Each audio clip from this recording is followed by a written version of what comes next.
Okay तो start करते हैं। आज का टॉपिक हमारा चैप्टर 5 का जो है वो है about perpendicular lines. Perpendicular lines. अब देखो बेटा, ये परपेंडिकुलर को मैंने शॉर्ट फॉर्म में लिखा है। फुल फॉर्म ये होती है, ऐसे लिखते हैं हम, परपेंडिकुलर, PERPENDICULAR, ठीक है। लेकिन हम ऐसे भी लिख सकते हैं, ऐसे बनाते हैं परपेंडिकुलर। अब तुम लोगों को ना ये सिंबल देख के ही पता लग जाएगा कि परपेंडिकुलर लाइंस होती क्या हैं।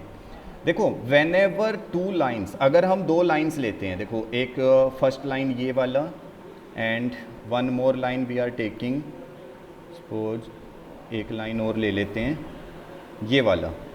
Now just check these two lines. अब इन दोनों लाइन्स को ध्यान से देखो, they are intersecting at a point, the lines are intersecting at a point, but if the two lines are intersecting at a point when the angle is 90 degree between them, अगर कोई दो lines एक दूसरे को intersect करती हैं 90 degree के angle पे, ठीक है, मैं यहां पे लिख रहा हूं, इफ द टू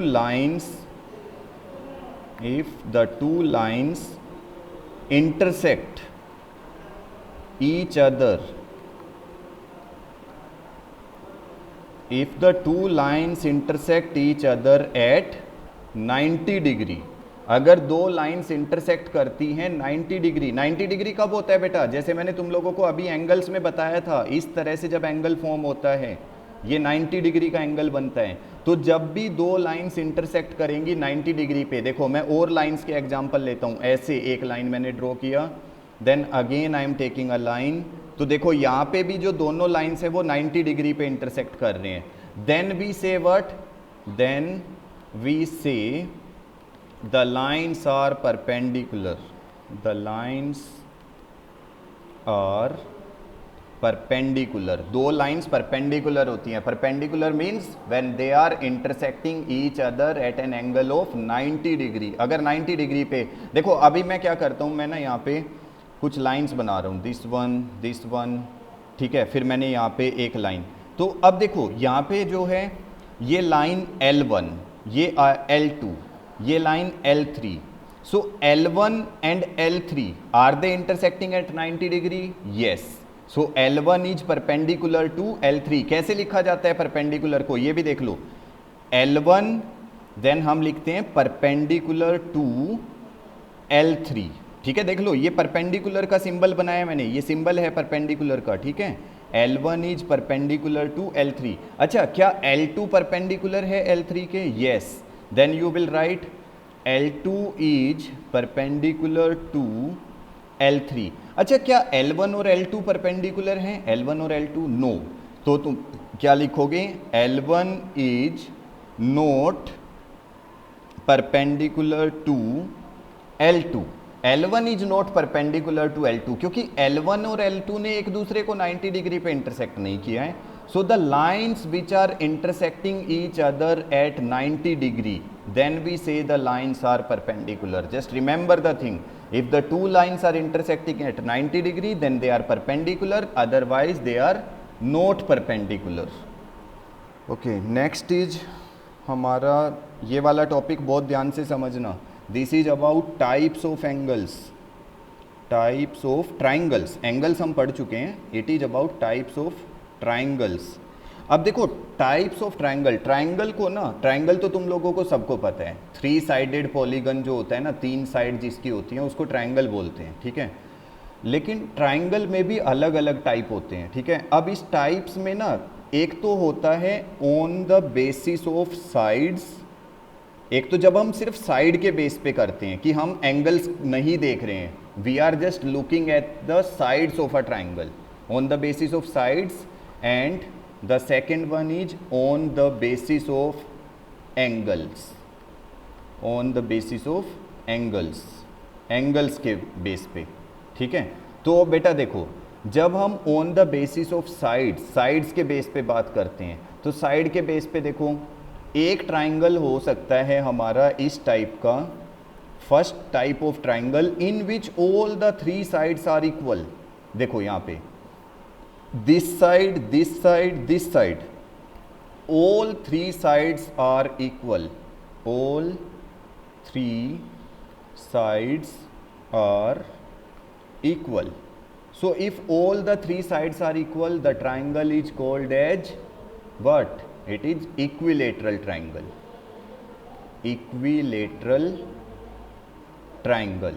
ठीक है, अगर कोई ट्राइंगल, ये ट्राइंगल का सिंबल होता है बेटा, मैं बार बार ना देखो जहां पे ट्राइंगल लिखना होगा तो मैं ट्राइंगल का सिंबल यूज करूंगा, ठीक है, बार बार मैं ट्राइंगल नहीं लिखूंगा, ट्राइंगल की जगह पे मैं क्या सिंबल यूज करूंगा, तो तुम्हें समझ जाना है कि मैंने यहाँ पे इक्विलेटरल, ये ट्राइंगल का सिंबल होता है, ऐसे ट्राइंगल बना देते हैं छोटा सा तो वो ट्राइंगल का सिंबल होता है, तो मैंने ये क्या लिखा है, इक्विलेटरल ट्राइंगल, ठीक है। अब जब देखो इसमें क्या है, ऑल द थ्री साइड्स, तीनों साइड एक दूसरे के इक्वल है, जैसे ये भी 3 सेंटीमीटर, ये भी 3 सेंटीमीटर और ये वाला भी 3 centimetre, so all three sides are equal, then equilateral triangle. Then अगर हमारे पास दूसरा ट्राइंगल आता है when only two sides are equal, अब देखो मैं एक ट्राइंगल बना रहा हूँ, इस वाले ट्राइंगल में ध्यान से देखो, only two sides are equal, दो साइड्स इक्वल हैं यहाँ पे, two sides, so two sides are equal, that is known as isosceles triangle, isosceles triangle, okay. So isosceles triangle is which one, when two sides are equal. तो देखो isosceles triangle कौन से वाला होता है, isosceles triangle is that which is having two equal side, देखो ये side और ये साइड इक्वल है इस वाले ट्राइंगल में, और जबकि ये वाली साइड क्या है, अलग, तो कोई भी दो side, if any two sides of a triangle are equal, then the triangle is known as isosceles triangle, उसको आइसोसेलेस ट्राइंगल बोलते हैं। तो ये याद रखना, if all the three sides, अगर तीनों साइड इक्वल हैं तो equilateral triangle, if two sides are equal then isosceles triangle, and then third one, अगर कोई भी साइड इक्वल नहीं है, अब आते हैं थर्ड पे, नो साइड्स आर इक्वल, कोई भी साइड एक दूसरे के इक्वल नहीं है, नो साइड्स आर इक्वल। जैसे मैंने एक ट्राइंगल बना देता हूँ मैं यहाँ पे, देखो दिस वन, ठीक है, इसको थोड़ा छोटा कर देते हैं, एंड देन दिस वन, ठीक है। अब देखो इस वाले ट्राइंगल में मैं बोलता हूँ ये वाली साइड 2 सेंटीमीटर है, ये वाला 3 सेंटीमीटर है और ये वाला 4 सेंटीमीटर है, तो कोई भी साइड एक दूसरे के इक्वल नहीं है, no side are equal, that means this triangle is known as scalene.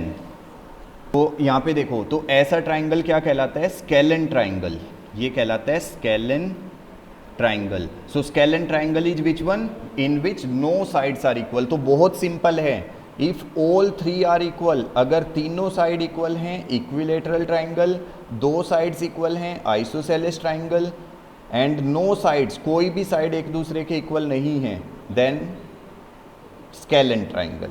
This is on the basis of what, sides. अभी हमने सिर्फ साइड्स को देखा था यहाँ पे, now we are coming to the next thing, on the basis of angles, angles के base पे करेंगे। So on the basis of angles, now coming to on the basis of angles, अगर हम जब बात कर रहे हैं तो हमारे पास ना, हमें ट्राइंगल्स में ये देखना है, इफ इन अ ट्राइंगल, अगर किसी ट्राइंगल में, इफ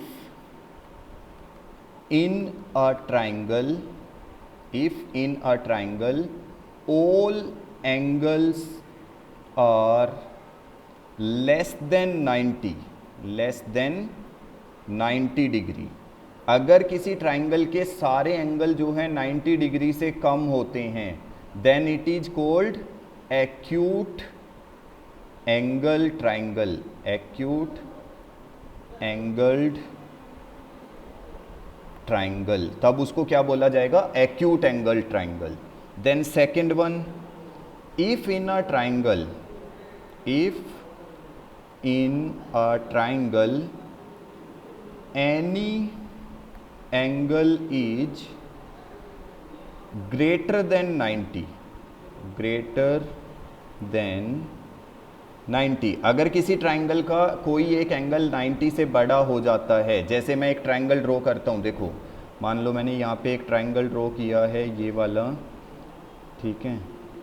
अब इस ट्राइंगल में ना तुम ध्यान से देखोगे अगर, तो तुम्हारा ये वाला जो एंगल है ना, दिस वन, ये वाला एंगल 90 डिग्री से ज़्यादा ओपन हो रहा है, ध्यान से अगर देखोगे तो अगर कोई ट्राइंगल में 90 डिग्री से ज़्यादा होता है, ग्रेटर देन 90, तो उसको बोला जाता है obtuse angled triangle, obtuse angled triangle, ठीक है। Then third one, if in your triangle any angle is 90 degree, अगर तुम्हारे ट्राइंगल का कोई एंगल 90 डिग्री होता है, कोई भी एंगल अगर तुम्हारे ट्राइंगल में, if in a triangle any angle is 90 degree, अगर कोई एंगल 90 डिग्री होता है तो उसको बोला जाता है right angle triangle, right angled triangle, तब राइट एंगल ट्राइंगल होता है। तो ध्यान क्या रखना है, अगर सारे एंगल 90 से कम हैं, अगर सारे 90 से कम हैं then acute angle triangle, if any angle is greater than 90, 90 से बड़ा है, जैसे इसमें 110 डिग्री, तो ऑब्ट्यूज एंगल ट्राइंगल होगा। देन अगर कोई एंगल 90 डिग्री आता है, if in a triangle any angle is 90 degree, then right angle triangle आएगा।